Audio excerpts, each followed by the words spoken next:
जय श्री राम, जय हनुमान, जय माता दी। श्रीमद् देवी भागवत पुराण की जय। भगवती मंगल चंडी और मनसा देवी का उपाख्यान।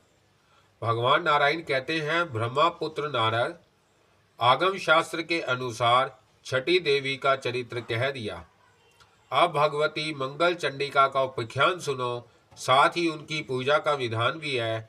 इसे मैंने धर्मदेव के मुख से सुना था, वही बता रहा हूँ। यह श्रुति सम्मत उपाख्यान संपूर्ण विधानों को भी अभिष्ट है। कल्याण प्रदान करने में जो सुदक्षिणा चंडी अर्थात प्रतापवती है तथा मंगलों के मध्य में जो मंगला है वह देवी मंगल चंडी के नाम से विख्यात है। अथवा भूमिपुत्र मंगल भी जिनकी पूजा करते हैं तथा जो उनकी अभिष्ट देवता है, इसलिए भी उन देवी की मंगल चंडिका का संज्ञा है। मनुवंश में मंगल नामक एक राजा थे। सप्तदीपवती पृथ्वी उनके शासन में थी। उन्होंने इन देवी को अभिष्ट देवता मानकर पूजा की थी। इसी से यह मंगल चंडी नाम से विख्यात हुई। जो मूल प्राकृतिक भगवती जगदीश्वरी दुर्गा कहलाती है, उन्हीं का यह रूपांतर भेद है। यह देवी कृपा की मूर्ति धारण करके सबके सामने प्रत्यक्ष हुई है। स्त्रियों के लिए यह परम अभिष्ट है। सर्वप्रथम भगवान शंकर ने इन सर्वश्रेष्ठ रूपा देवी की आराधना की। ब्राह्मण त्रिपुर नामक दैत्य के भयंकर वध के समय का यह प्रसंग है। भगवान शंकर बड़े संकट में पड़ गए थे। दैत्य ने रोष में आकर उनके वाहन विमान को आकाश से नीचे गिरा दिया था। तब ब्रह्मा और विष्णु ने उन्हें प्रेरणा की। उन महानुभावों का उपदेश मानकर शंकर भगवती दुर्गा की स्तुति करने लगे। वह भी देवी मंगल चंडी की ही थी, केवल रूप बदल लिया था। स्तुति करने पर वह देवी भगवान शंकर के सामने प्रकट हुई और उनसे बोली, प्रभु तुम्हें भय नहीं करना चाहिए। स्वयं सर्वेश भगवान श्री हरि ही वृषभ का रूप धारण करके तुम्हारे सामने उपस्थित होंगे। वृषभ ध्वज, मैं युद्ध शक्ति स्वरूपा बनकर तुम्हारा साथ दूंगी। फिर स्वयं मेरी तथा श्री हरि की सहायता से तुम देवताओं को पद च्युत करने वाले उस दानव को, जिसने तुमसे घोर शत्रुता ठान रखी है, मार डालोगे। मुनिवर इस प्रकार कहकर भगवती अंतर्धान हो गई। उसी क्षण उन शक्ति रूपी देवी से शंकर प्रसन्न हो गए। भगवान श्री हरि ने एक अस्त्र दे दिया था। अब उसी अस्त्र से त्रिपुर वध में उन्हें सफलता प्राप्त हो गई। दैत्य के मारे जाने पर संपूर्ण देवताओं तथा महर्षियों ने भगवान शंकर का स्तवन किया। उस समय सभी भक्ति में सरोबार होकर अत्यंत नर्म हो गए थे। उसी क्षण भगवान शंकर के मस्तक पर पुष्पों की वर्षा होने लगी। ब्रह्मा और विष्णु ने परम संतुष्ट होकर उन्हें शुभ आशीर्वाद और सदुपदेश भी दिया। तब भगवान शंकर सम्यक प्रकार से स्नान करके भक्ति के साथ भगवती मंगल चंडी की आराधना करने लगे। पाद अर्ध आचमन, विविध वस्त्र, पुष्प, चंदन, भांति भांति के निवेद, बलि वस्त्र, अलंकार, माला, तीर, पिष्टक, मधु, सुधा तथा नाना प्रकार के फलों द्वारा भक्ति पूर्वक उन्होंने देवी की पूजा की। नाच गान वाद और नाम कीर्तन भी कराया। तत्पश्चात मध्यान्ह दिन शाखा में कहे हुए ध्यान मंत्र के द्वारा भगवती मंगल चंडिका का भक्ति पूर्वक ध्यान किया। नारद उन्होंने मूल मंत्र का उच्चारण करके ही भगवती को सभी द्रव्य संपर्क किए थे। वह मंत्र इस प्रकार है, ओम ह्रीं क्लीं सर्व पूजय देवी मंगल चंडिके हुम हुम फट स्वाहा। 21 अक्षर का यह मंत्र सुपूजित होने पर भक्तों को संपूर्ण कामना प्रदान करने के लिए कल्प वृक्ष स्वरूपा है। 10 लाख जप करने पर इस मंत्र की सिद्धि होती है। ब्राह्मण अब ध्यान सुनो। यह सर्वसम्मत ध्यान वेद प्रवीण है। सुस्थिर यौवना भगवती मंगल चंडिका का सदा 16वां वर्ष की ही जान पड़ती है। इन शुद्ध स्वरूपा सुंदरी के ओष्ठ बिंबा फल के सदृश लाल है। इनका मुख शरद काल के मंगल की छवि को धारण किए हुए है। श्वेत चंपा के समान इनका वर्ण है। आंखें जान पड़ती है मानो खिले हुए कृष्ण कमल हो। सबका धारण पोषण करने वाली यह देवी सबके लिए संपूर्ण वस्तुएं प्रदान करने में परम कुशल है। संसार रूपी घोर समुद्र में पड़े हुए व्यक्तियों के लिए यह ज्योतिष स्वरूपा है। मैं सदा इनकी उपासना करता हूँ। मुने, यह तो भगवती मंगल चंडिका का ध्यान हुआ। ऐसे ही सतवन भी है, सुनो। महादेव जी ने कहा, जगन माता भगवती मंगल चंडिके, तुम संपूर्ण विपत्तियों का विध्वंस करने वाली हो एवं हर्ष तथा मंगल प्रदान करने में सदा प्रस्तुत रहती हो। मेरी रक्षा करो, रक्षा करो। खुले हाथ वर्ष हर्ष और मंगल देने वाली भगवती मंगल चंडिके, तुम मंगलदायिका, शुभा, मंगल दक्षा, मंगला, मंगलाहार तथा सर्व मंगला मंगला कहलाती हो। देवी, साधु पुरुषों को मंगल प्रदान करना तुम्हारा स्वाभाविक गुण है। तुम सबके लिए मंगल की आश्रय हो। देवी, मंगल ग्रह ने तुम्हें अपनी अधिष्ठात्री देवी मानकर मंगलवार के दिन तुम्हारी पूजा की है। मनुवंश में उत्पन्न राजा मंगल तुम्हारी निरंतर पूजा करते हैं। मंगलाधिष्ठात्री देवी, तुम मंगलों के लिए भी मंगल हो। जगत के समस्त मंगल तुम पर आश्रित हैं। तुम सबको मोक्षमय मंगल प्रदान करती हो। मंगलवार के दिन सुपूजित होने पर मंगलमय सुख प्रदान करने वाली देवी, तुम जगत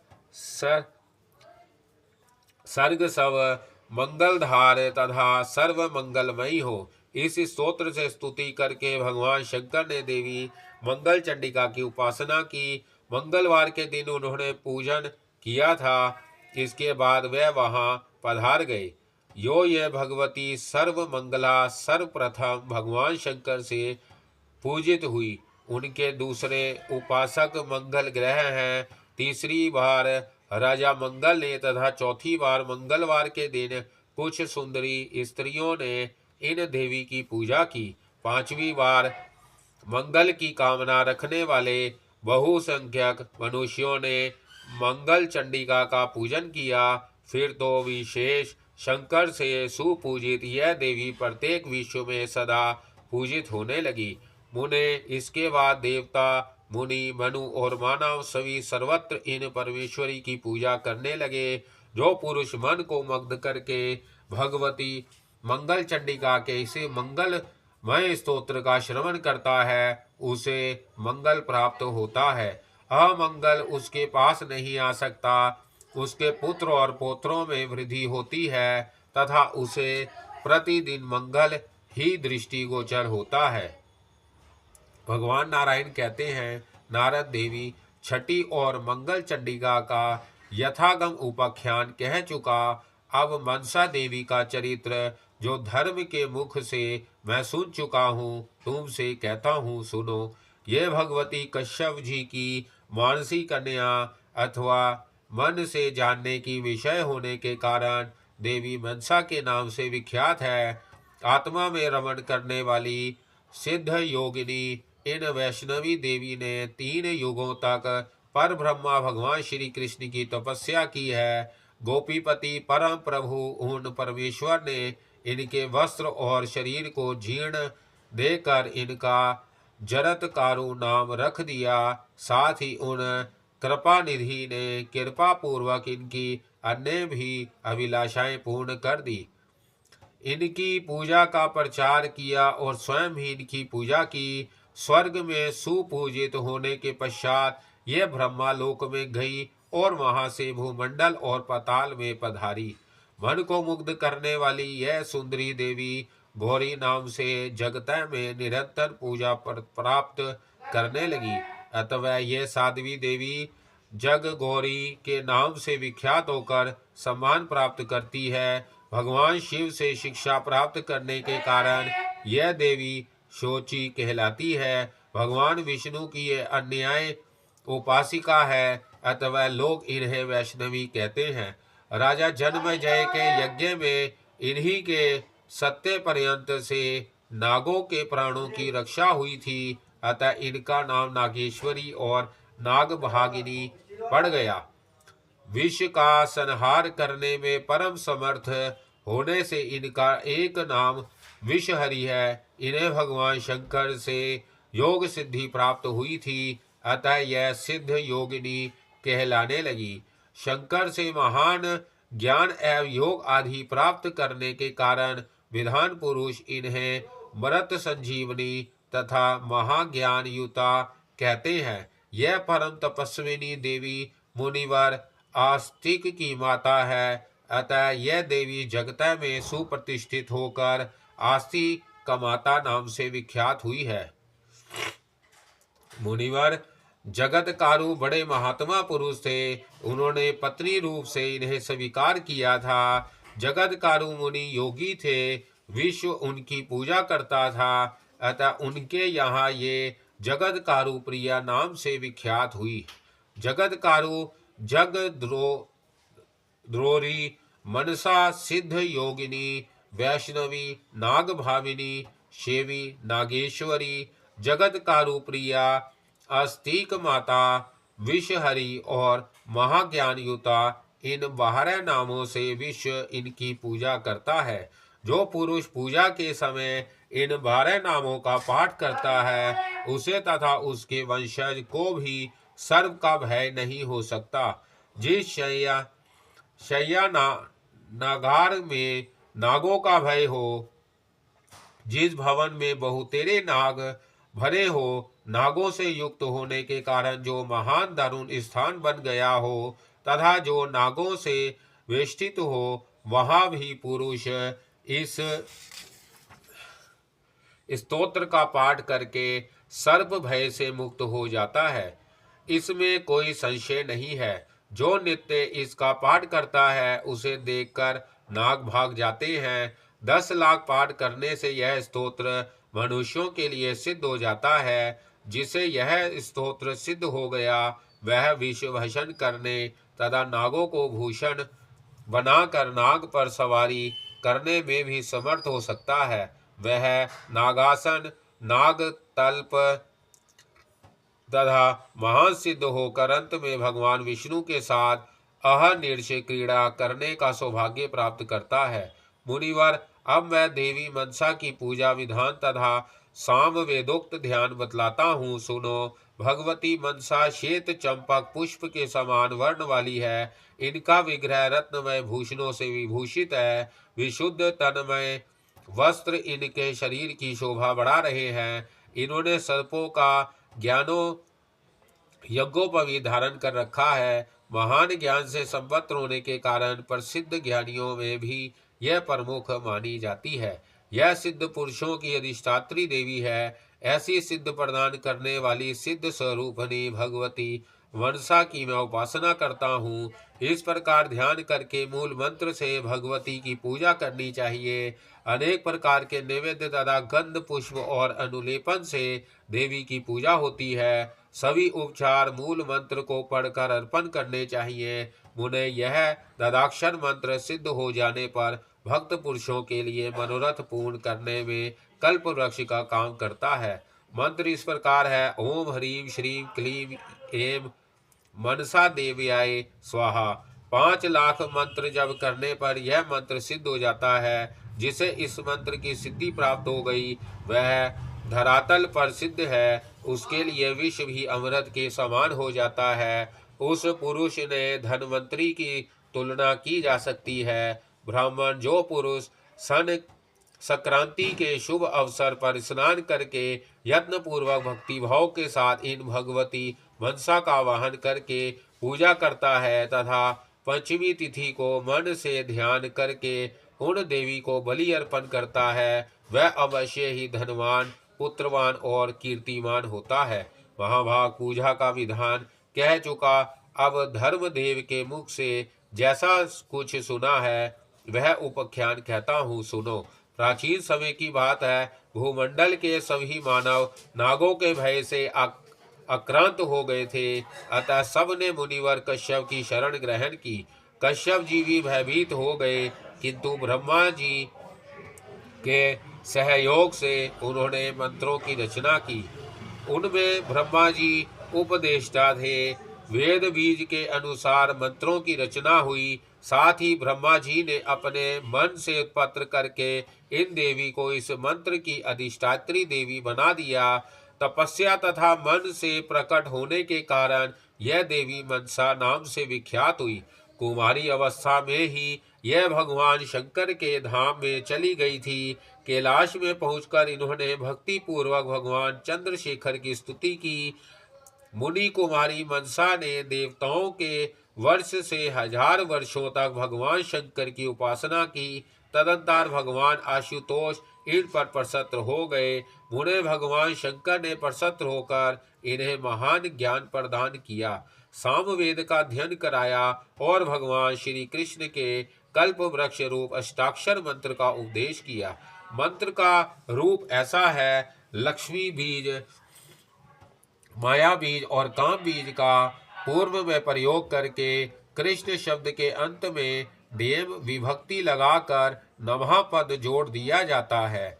ओम श्रीम ह्रीम क्लीम कृष्णाय नमः। भगवान शंकर की कृपा से जब मुनि कुमारी मनसा को त्रिलोक्य मंगल नामक कवच पूजन का क्रम सर्वसम्मत वेदोक्त पुष्चरण का नियम तथा मंत्र प्राप्त हो गया, तब वह साध्वी उनसे आज्ञा ले पुष्कर क्षेत्र में तपस्या करने के लिए चली गई।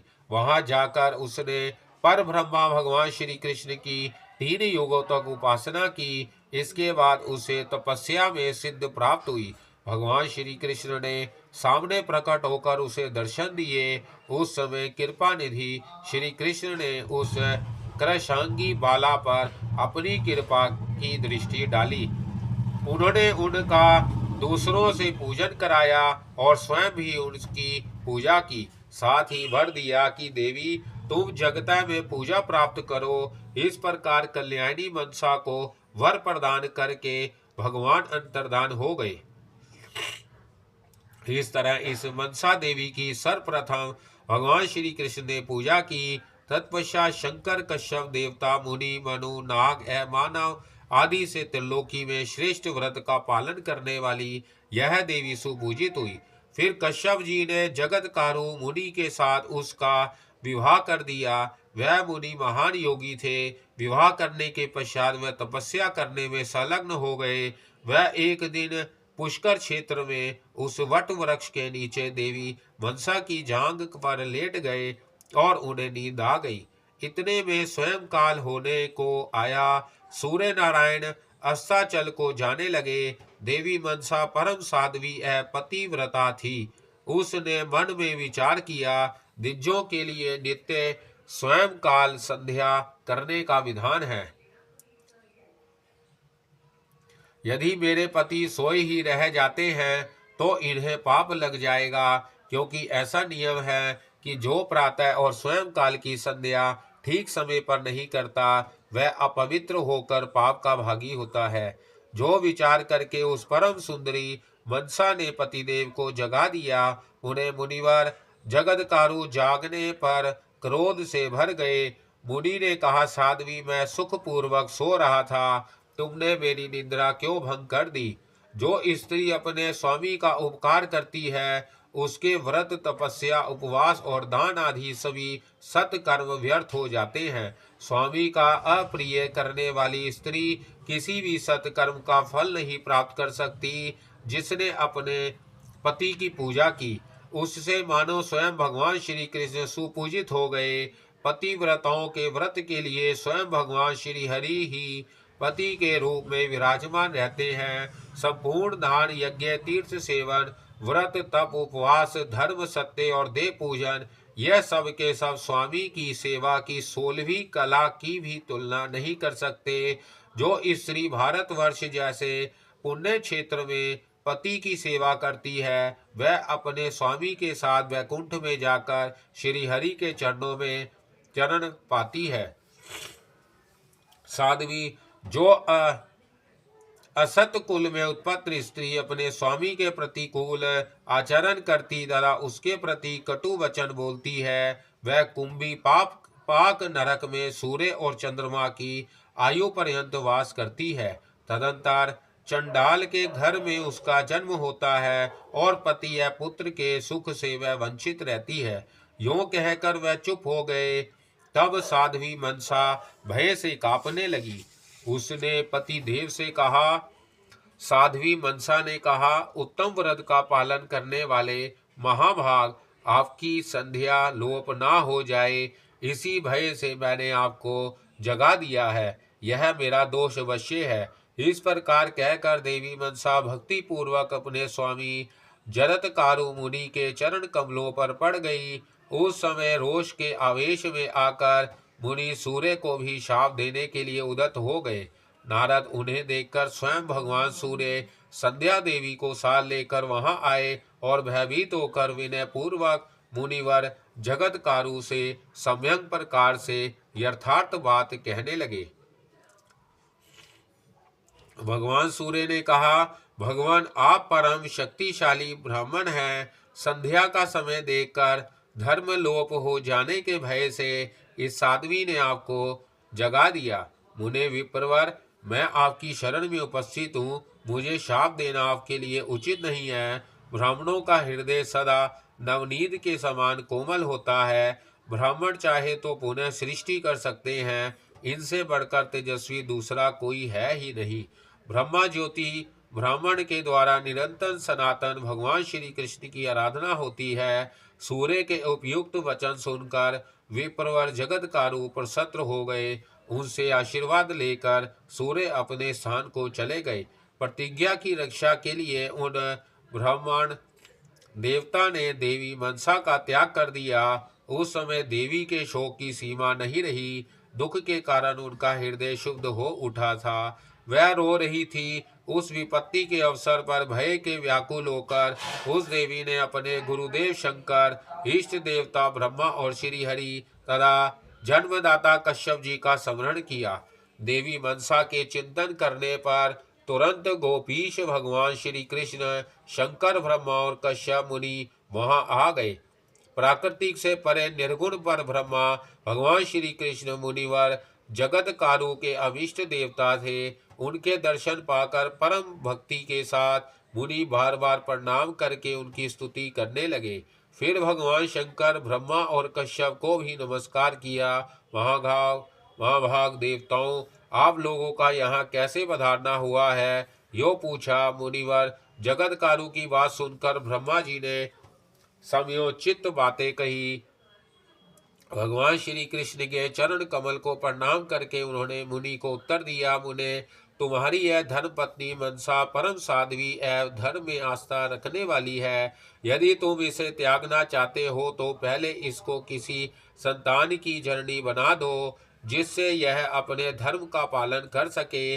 संतान हो जाने के पश्चात स्त्री को त्यागा जा सकता है। जो पुरुष पुत्रोत्पत्ति कराए बिना ही प्रिय पत्नी का त्याग कर देता है, उसका पुण्य चलनी से बह जाने वाले जलनी भांति साथ छोड़ देता है। नारद ब्रह्मा जी की बात सुनकर मुनिवर जगतकारु ने मंत्र पढ़कर योग बल का सहारा ले देवी मनसा की नाभि का स्पर्श कर दिया और उससे कहा, मुनिवर जगतकारु ने कहा, मन से इस गर्भ से तुम्हें पुत्र होगा। वह पुत्र जितेंद्रिया पुरुषों में श्रेष्ठ, धार्मिक, ब्रह्मा ज्ञानी, तेजस्वी, तपस्वी, यशस्वी, गुणी, वेद वेताओं, ज्ञानियों और योगियों में प्रमुख, विष्णु भक्त तथा अपने कुल का उद्धारक होगा। ऐसे सुयोग्य पुत्र के उत्पन्न होने के मात्र से पितर आनंद में भर कर नाचने लगते हैं। जो पतिव्रत्य धर्म का पालन करती है, प्रिय बोलती है और सुशीला है, वह प्रिया है। जो धर्म में श्रद्धा रखती है, पुत्र उत्पन्न करती है तथा कुल की रक्षा करती है, उसी को कुलीन स्त्री कहते हैं। जो भगवान श्री हरि के प्रति भक्ति उत्पन्न करता एवं विष्ट सुख देने में तत्पर रहता है, वही बंधु है। यदि भगवान श्री हरि के मार्ग का प्रदर्शन हो तो उस बंधु को पिता भी कह सकते हैं। वही गर्भधारिणी स्त्री कहलाती है। जो ज्ञानोपदेश द्वारा संतान को गर्भवास से मुक्त कर दे, दया रूपा भागिनी उसको कहते हैं। जिसकी कृपा से प्राणी यमराज के भय से मुक्त हो जाए। भगवान विष्णु के मंत्र को प्रदान करने वाला गुरु वही है जो भगवान श्री हरि में भक्ति उत्पन्न करा दे। ज्ञानदाता गुरु उसी को कहते हैं जिसकी कृपा से भगवान श्री कृष्ण के चिंतन की योग्यता प्राप्त हो जाए, क्योंकि ब्रह्मा पर्यंत चराचर संपूर्ण विश्व उत्पन्न होता और नाश हो जाता है। वेद अथवा यज्ञ से जो कुछ सार तत्व निकलता है वह यही है कि भगवान श्री हरि का सेवन किया जाए। यही तत्वों का भी तत्व है। भगवान श्री हरि की उपासना के अतिरिक्त सब कुछ केवल विडंबना मात्र है। मैंने तुम्हें यथार्थ ज्ञानोपदेश कर दिया, क्योंकि स्वामी भी वही कहलाता है जो ज्ञान प्रदान कर दे। ज्ञान के द्वारा बंधन से मुक्त करने वाला स्वामी माना जाता है, और वही यदि बंधन में डालता है तो शत्रु है। जो गुरु भगवान श्री हरि में भक्ति उत्पन्न करने वाला ज्ञान नहीं देता उसे शिष्य घाती कहते हैं, क्योंकि वह शिष्य को बंधन मुक्त नहीं कर सका। जो जननी के गर्भ जनित कलेश से तथा यम यातना से मुक्त नहीं कर सकता, उसे गुरु तात और बांधव कैसे कहा जाए। भगवान श्री कृष्ण का सनातन मार्ग परम आनंद स्वरूप है। जो निरंतर ऐसे मार्ग का प्रदर्शन नहीं कराता वह मनुष्यों के लिए कैसा बांधव है। अतः साध्वी, तुम निर्गुण एवं अच्युत ब्रह्मा भगवान श्री कृष्ण की उपासना करो।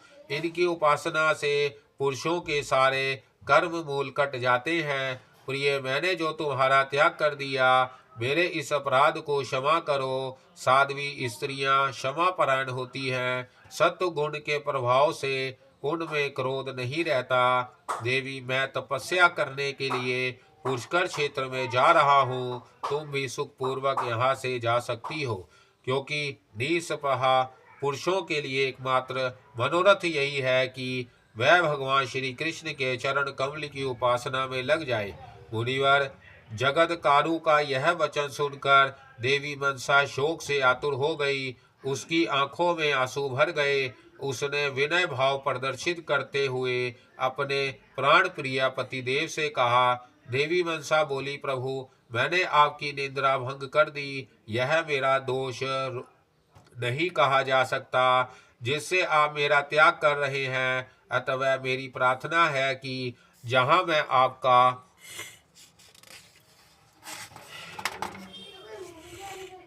स्मरण करूं वही आप मुझे दर्शन देने की कृपा कीजिए। पतिव्रता स्त्रियों के लिए 100 पुत्रों से भी अधिक प्रेम का भाजन पति है। पति स्त्रियों के लिए सम्यक प्रकार से प्रिय है। अतः विधान पुरुषों ने पति को प्रिय की संज्ञा दी है। जिस प्रकार एक पुत्र वालों का पुत्र में, वैष्णव पुरुषों का भगवान श्री हरि में, एक नेत्र वालों का नेत्र में, प्यासे जनों का जल में, क्षुधा तुरों का अत्र में, विधानों का शास्त्र में तथा वैश्यों का वाणिज्य में निरंतर मन लगा रहता है, प्रभु वैसे ही पतिव्रता स्त्रियों का मन सदा अपने स्वामी का किंकर बना रहता है। इस प्रकार कहकर मनसा देवी अपने स्वामी के चरणों में पड़ गई। मुनिवर जगत कारू कृपा के समुद्र थे। उन्होंने कृपा के वशीभूत होकर क्षण भर के लिए उसे अपनी गोद में ले लिया। मुनि के नेत्रों से जल की ऐसी धारा गिरी कि वह साध्वी मनसा नहीं उठी। उस समय मुनिवर जगत कारू की गोद में स्थान पाने वाली उस देवी के नेत्रों में आंसू आ गए। मुनि के आश्रु जल से अभिषिक्त होने पर भी संबंध विच्छेद होने के भय से उसके मन में घबराहट उत्पन्न हो गई थी। तत्पश्चात वह दोनों पति पत्नी ज्ञान द्वारा शोक से मुक्त हो गए। तदंतर मुनिवर जगत कारू परमात्मा भगवान श्री कृष्ण के चरण कमल का बार बार स्मरण करते हुए अपनी प्रिया मनसा को समझाकर तपस्या करने के लिए चले गए। उधर देवी मनसा भी कैलाश पर पहुंचकर अपने गुरु भगवान शंकर के मंदिर में चली गई। वह शोक से व्याकुल थी। भगवती पार्वती ने उसे भली भांति समझाया। भगवान शंकर से भी उसे उत्तम ज्ञान प्राप्त हुआ। फिर मंगलवार का दिन था। सभी शुभ योग उपस्थित थे। उसी क्षण साध्वी मनसा ने पुत्र उत्पन्न किया, जो भगवान नारायण का अंश और योगियों एवं ज्ञानियों का भी गुरु था। वह गर्भ में था। तभी भगवान शंकर के मुख से उसे ज्ञानों उपलब्धि हो चुकी थी। अतः वह बालक योग इंद्रियां तथा योगियों और ज्ञानियों का गुरु होने का अधिकारी बना।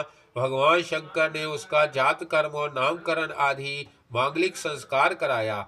भगवान शिव ने उस शिशु के कल्याणार्थ उसे वेद पढ़ाए। बहुत से मणि रत्न और किरीट ब्राह्मणों को दान किए। देवी पार्वती द्वारा लाखों गौएं तथा भांति भांति के रत्न ब्राह्मणों के लिए वितरण किए गए। भगवान शिव स्वयं उस बालक को चारों वेद और वेदांग निरंतर पढ़ाते रहे। साथ ही मृत्युंजय ने श्रेष्ठ ज्ञान का भी उपदेश किया। उनकी कृपा से उस बालक में अपने अभिष्ट गुरुदेव के प्रति अपार श्रद्धा उत्पन्न हो गई।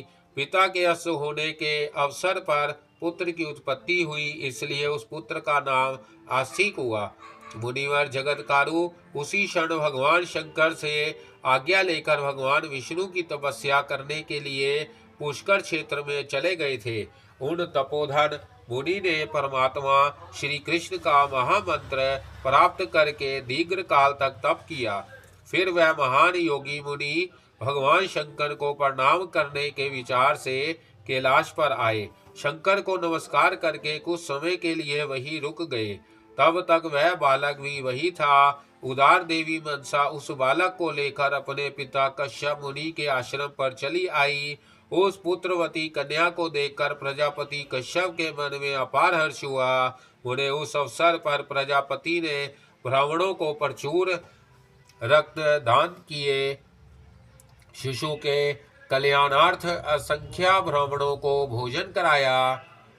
परंतु तब कश्यप जी की दीति आदिति तथा अन्य भी जितनी पत्नियां थी, उनके मन में भी बड़ी प्रसन्नता हुई। उनकी वह कन्या मनसा पुत्र के साथ सुदृढ़ काल तक सदा उस आश्रम पर ठहरी रही। इसी का उपख्यान अभी पुनः कहता हूँ, सुनो। तदंतर अभिमन्यु कुमार राजा परीक्षित को ब्राह्मण का शाप लग गया। ब्राह्मण देव की प्रेरणा से ऐसा कर्म बन गया कि सहसा परीक्षित शाप से ग्रस्त हो गए। ब्राह्मण ने कह दिया कि इस एक सप्ताह के बीतने ही तक्षक सर्प तुम्हें काट खाएगा। तक्षक ने 7वें दिन उन्हें डस लिया। राजा सहसा शरीर त्याग कर परलोक चले गए। जन्मेजय ने उन अपने पिता का दाह संस्कार कराया। उन्हें इसके बाद उन महाराज जन्मेजय ने सर्प संपत प्रारंभ किया। ब्रह्मा तेज के कारण समूह के समूह सर्प प्राणों से हाथ धोने लगे। तक्षक भय से घबराकर इंद्र की शरण में चला गया। तब ब्राह्मण मंडली इंद्र सहित तक्षक को मारने के लिए उद्यत हो गई। ऐसी स्थिति में इंद्र के साथ देवता भगवती मनसा के पास गए। उस समय इंद्र भय से अधीर हो उठे थे। उन्होंने भगवती मनसा की स्तुति की। फलस्वरूपा मुनिवर आस्तिक माता की आज्ञा से राजा जन्मेजय के यज्ञ में आए। उन्होंने जन्मेजय से इंद्र और तक्षक के प्राणों की याचना की। ब्राह्मणों की आज्ञा अथवा कृपावश राजा ने वर दे दिया। यज्ञ की पूर्वाहुति कर दी गई। सुप्रसत्र राजा द्वारा ब्राह्मण यज्ञांत दक्षिणा पा गए। तत्पश्चात ब्राह्मण देवता और मुनि सभी देवी मनसा के पास गए तथा सब ने पृथक पृथक उस देवी की पूजा और स्तुति की। इंद्र ने पवित्र और श्रेष्ठ सामग्रियों को लेकर उनके द्वारा देवी मनसा का पूजन किया। फिर वह भक्ति पूर्वक नित्य पूजा करने लगे। षोडशोपचार से अतिशय आदर पर प्रकट करते हुए उन्होंने पूजा और स्तुति की। यो देवी मनसा की अर्चना करने के पश्चात ब्रह्मा विष्णु एवं शिव के आज्ञानुसार संतुष्ट होकर सभी देवता अपने स्थानों पर चले गए। मुने इस प्रकार इस प्रकार की यह संपूर्ण कथाएं कह चुका, अब आगे पुनः क्या सुनना चाहते हो? नारद जी ने पूछा, प्रभु, देवराज इंद्र ने किस स्तोत्र से देवी मनसा की स्तुति की थी तथा किस विधि के क्रम से पूजा किया था, इस प्रसंग को मैं सुनना चाहता हूँ। भगवान नारायण कहते हैं, नारद, देवराज इंद्र ने स्नान किया, पवित्र और हो आचमन करके दो नूतन वस्त्र धारण किए, देवी मनसा को रत्नमय सिंहासन पर पधराया और भक्ति पूर्वक सर्वांग गंगा का जल रत्नमय कलश में लेकर वेद मंत्रों का उच्चारण करते हुए उससे देवी को स्नान कराया। विशुद्ध दो मनोहार चिन्मय वस्त्र पहनने के लिए अर्पण किए, देवी के संपूर्ण अंगों में चंदन लगाया, भक्ति पूर्वक पाद और अर्ध को उनके सामने निवेदित किया। उस समय देवराज इंद्र ने गणेश, सूर्य, अग्नि, वायु, विष्णु और गौरी इन 6 देवताओं का पूजन करने के पश्चात साध्वी मनसा की पूजा की थी। ओम ह्रीम श्रीम मनसा देवाय स्वाहा इस ददाक्षर मूल मंत्र का उच्चारण करके यथोचित रूप से पूजन की सभी सामग्री देवी को अर्पण की। इस तरह 16 प्रकार की दुर्लभ वस्तुएं देवता इंद्र के द्वारा साध्वी मनसा की सेवा में अर्पित हुई।